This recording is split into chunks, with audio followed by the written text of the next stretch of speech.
So hello and welcome back to another episode of Test Drive Thursday. Today we're taking a look at this Volvo FH16 tuning mod. So let's get straight into the truck configurator. Now if you sort of come along to the FH, any one of this generation in the dealership should be working with the mod. I just want to point out, if you can hear sort of rain in the background, it is raining super hard currently whilst I'm recording this. Suppose that's a problem of recording in the UK, I guess, but yeah, we'll hopefully you can't hear it, by the way. But yeah, same cabins as usual. We've got the Sleeper, Globetrotter and Globetrotter XL. Now this is where it gets interesting on the chassis sort of front. You can see here with the difference, this is the standard SCS one, and these sort of ones with the picture and the sort of lightened version sort of picture here, those are from the mod. Now if we go for that, you can see there are a few changes. Firstly, it removes the shadow from the bottom, and I noticed that when you go outside there's no shadow for this truck, which is super weird and super annoying. But it blackens out all the lights here, and they're sort of same shape and everything, but just blacked out, which I think looks absolutely epic, especially when you go for a darker color scheme and sort of blacked out grille, which we'll get to, which looks very good. And then I'll just cycle through them: 6x2, 6x2 tag, all the normal ones. When you go for long, you get this sort of utility section on the back with, I'm guessing that's a fuel tank, and yeah, it looks pretty cool, doesn't it? What's that do there? Anyone know what that does? MS. Not too sure about that one, so I'm not going to guess, but yeah, loads of different options to choose from. Look at this. And then we get onto the 8x4s. 8x4 long, that is massive, with the two sort of steerable axles at the front. 8x4 MS. This is getting insane. All these down here. Then we get to the 10x4, which looks like it's got a crane. Yep, crane on the back. Insane. Again with the two, in fact 3 steerable axles. Wow. And then we get to the 10x4 long, which is just crazy. And then we've got sort of hydraulic lifters at the back, I guess. Just insane. 10x6s. And then we've got some tandem mods down here, which I won't be using today, but just to show you the insanity that is the chassis configuration on this mod. Standard engines. We got 420 up to a 750 with 3,550 newton meters of torque, in comparison to the 2,100. But it's quite interesting with the sort of low powered engines. You get the black grille, but then you get the silver one with the bigger engines. Yeah, I prefer the black grille. I don't know about you, but in fact let me just pick one of these chassis to configure. Transmission, they're all standard, 12, 6, 12, 6 and 14 speeds. On the interior you can see the wheel will be animated, or should be animated, where it sort of pivots down when you turn the ignition on. Nothing really going on with the interior, to be honest. That's all sort of standard stuff. It would be cool to have an all black interior, but none. But that isn't implemented. Standard sort of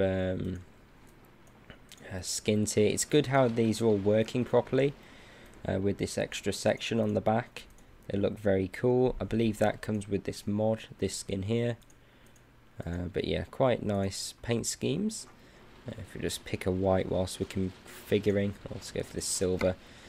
So down at the bottom, all standard options for the lower grille guard, which I don't use anyway.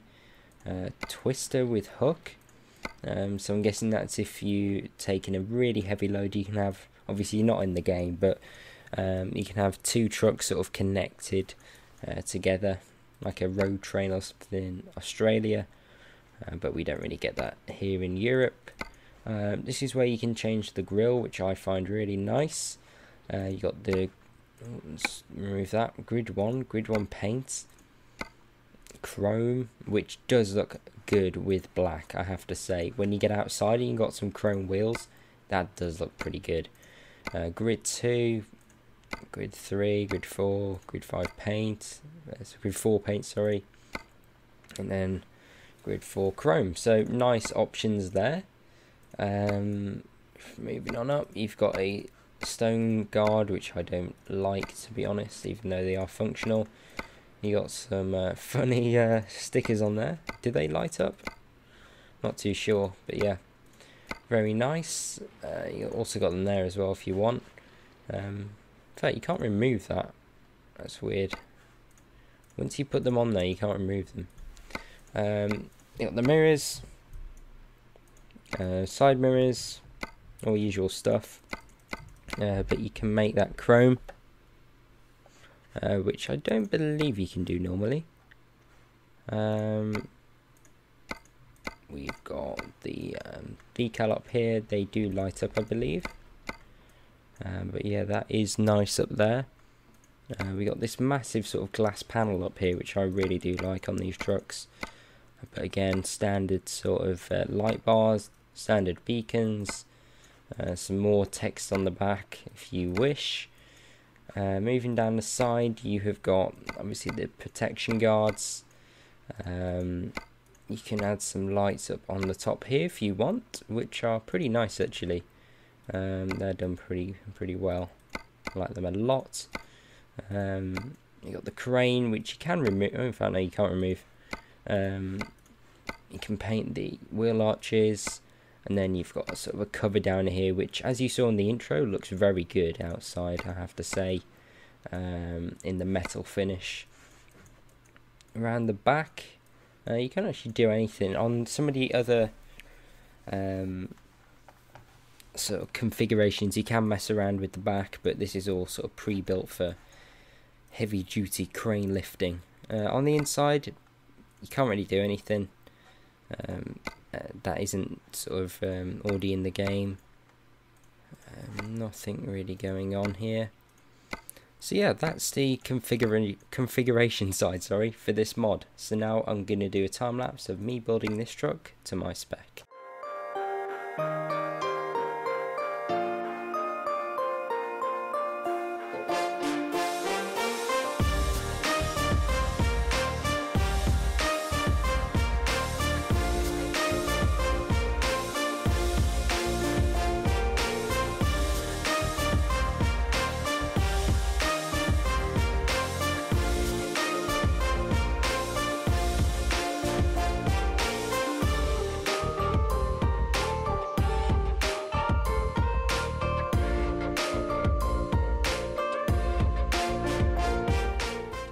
Okay then, so here we are all fully configured, and now as I said, look at that chrome grille. In some lights like this it does look a little bit weird, but once you get it in the right lighting it does look pretty good. But I pretty much went for sort of a full blackout sort of theme, which I think worked really well, especially with the black lights. I mean, if we turn the sort of daytime running lights on, look at that. It's such an aggressive looking truck. I mean, you got the Globetrotter XL written up there, 750 on the side. We got 24 tons of sort of metal coils on the back.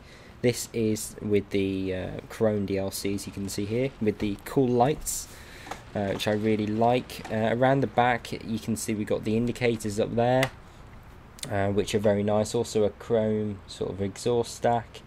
You got the lights on the side of the trailer. I mean, look at them. Always a feature that I've loved about these Volvos is the indicators, or the standard indicators I should say. I mean, look at those. They're sort of directional, sort of pointing where you want to go. The reverser, if we turn the main lights on, it does look really nice. It also looks like these lights at the back are being sort of smoked, which would make sense taking a look at the front, them being sort of smoked as well. But yeah, it does look very menacing. The only thing that I said, as I said earlier, was with the shadows. I mean, there's no shadows at the bottom, which is a bit frustrating, but we'll get going. Standard interior. This really, nothing really to say. I'm using it in automatic mode. I have got the speedo on the right display, which I find very, very useful. But we shall take a left out of here. Anyone coming? Nope. But I've always liked this Volvo. It's so smooth to drive and sort of place on the road. Oh, brakes are a bit unresponsive there. But yeah, I love having the sort of double steer at the front. It's a little bit different. You don't really get options like that very often. These lights are taking a while. Yeah, let's get going. It's sort of a little bit of a different driving style to the new Scania. This is a little bit more sort of comfort themed, whereas that I find is a little bit more of a driving experience, a little bit more direct and responsive. This is more of a cruiser, where that is almost like a sports truck, if you see what I mean. Not as in like a racer or anything, but it's a little bit more responsive and sort of edgy. So for longer hauls, I'd probably rather be in this, to be honest. But if you're heading through some of the nice roads in Iceland, I'd rather be in the Scania and enjoy the roads a bit more. I mean, this doesn't feel like... Come on, Volvo, fellow Volvo driver. This doesn't feel like 750 horsepower. This has got more horsepower than the top spec Scania. Yeah, it just feels a little bit more, don't know, restricted in a way. If we just turn the cruise on there at 53, but you can barely hear this engine, whereas in the Scania, when it really sort of gets up in the rev range, you can hear it working. It's not a bad sound, but it's definitely there in the background. It's quite a lot of drone, whereas this you don't really hear anything, which is one of the nice bits about it. I really like the mirrors on these trucks, the sort of almost bevel-less design. It's very, very cool, and also helps visibility with sort of tight bends and awkward junctions to get out of. But yeah, that sort of Volvo logo, or OVJOV if you watch Squirrel streams, it does light up. I believe, yeah, it's lighting up all the time. It isn't working with the lights or anything. Oh, there's a few roadworks. Whoa, brakes! That's not meant to happen. Yeah, just ram into me, why don't you? That's a good idea. Right, that's gone really well. Well, I've got 750 horsepower. I don't think you have. Yep. I think I've turned the braking sensitivity down from when I drove that coach, and I just haven't turned it back up. So there was no stopping there. It wasn't really the Volvo's fault, it was the settings in the game. But yeah, 2% damage. And we are away from that. That was a little eventful collision. I think it's the first collision we've had for a while on this series. But yeah, it just cruises this, doesn't it? I mean, we're doing currently on average, I don't know. That isn't accurate because we've only been driving for a few miles, but you could easily get this down to mid-60s, which isn't bad for how much power it's got. And also if you go for the 12 or 14 speed, I believe, you're going to get much better fuel economy. I just prefer to have, as I said many times before now, this 6-speed with when I go through automatics, because I mean, if we look here, it's so responsive. 5th, 6th, and it just makes it a lot more of a nice experience to drive. I mean, my foot is completely flat here. It's hardly pulling away massively. I mean, this is 24 tons, this trailer, so it isn't massively heavy, but we're up to 70, 71, ignoring the fine. So yeah, it's not a rapid truck in that sense, but it does look good. I think those smoke lights are a must. Really do recommend them. Oh, that guy's moaning at me. He's just doing a speed test for the truck. But yeah, it does sort of move about when you need it to. It's got a lot more body roll than the Scania. I mean, you can really sort of feel that. I don't know if you can see it on the video as much, but definitely leans a lot more. Shut up. Leave me alone. Right. What else do I like about this truck? I think the interior is a lot better than the new Scania, to be honest.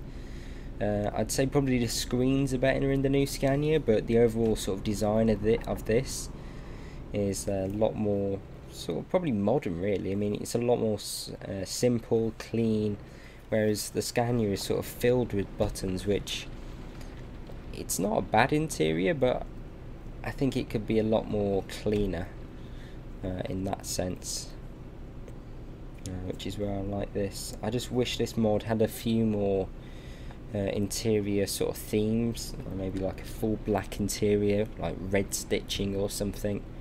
Well, that's an idea. Why don't mods, or a mod, let you sort of change the stitching colour on your interior?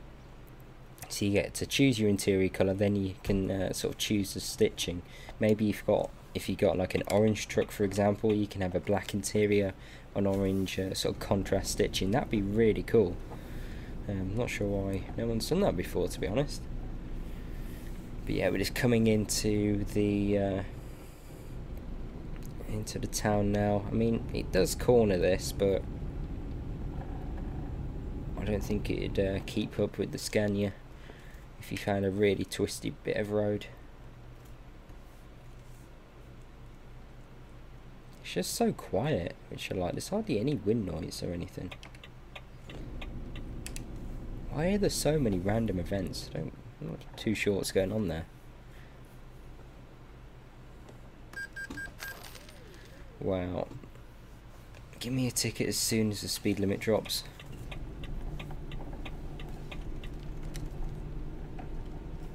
Foot down now, drops down instantly to third, into fourth, and only just getting up to the speed limit.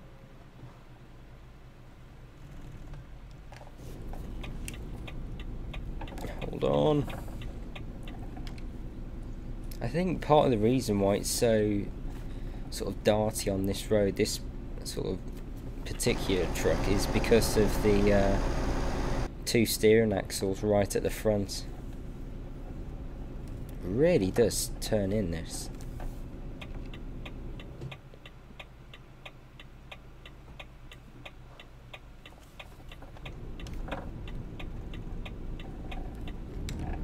Gotta see what it's like to park as well with these two front steerable axles. But yeah, I really recommend you having a look at this mod. I think it is done pretty nicely. There's not a huge amount of options, to be honest, but the ones that are there are pretty nice, and they're pretty sort of almost SCS quality looking. They're not sort of dodgy or anything, and they make for a pretty nice truck. I mean, look at this on the road. It looks very, very cool. I think the best feature for me is the black and sort of darkened headlights. Just completely changes the look of the truck at the front. Yeah, let's see where we're going. And we are turning in here.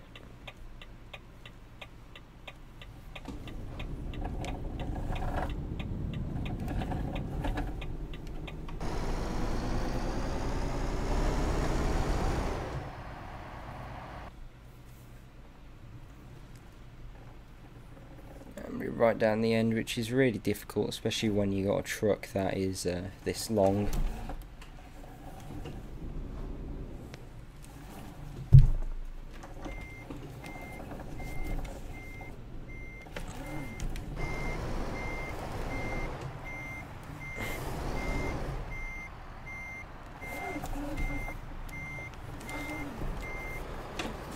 pull it forward a little bit. There we go. And there we have it. Steering wheel retracts back up. So if you enjoyed that video, please do give me a like, subscribe for more, and hopefully I'll see you again soon. Goodbye.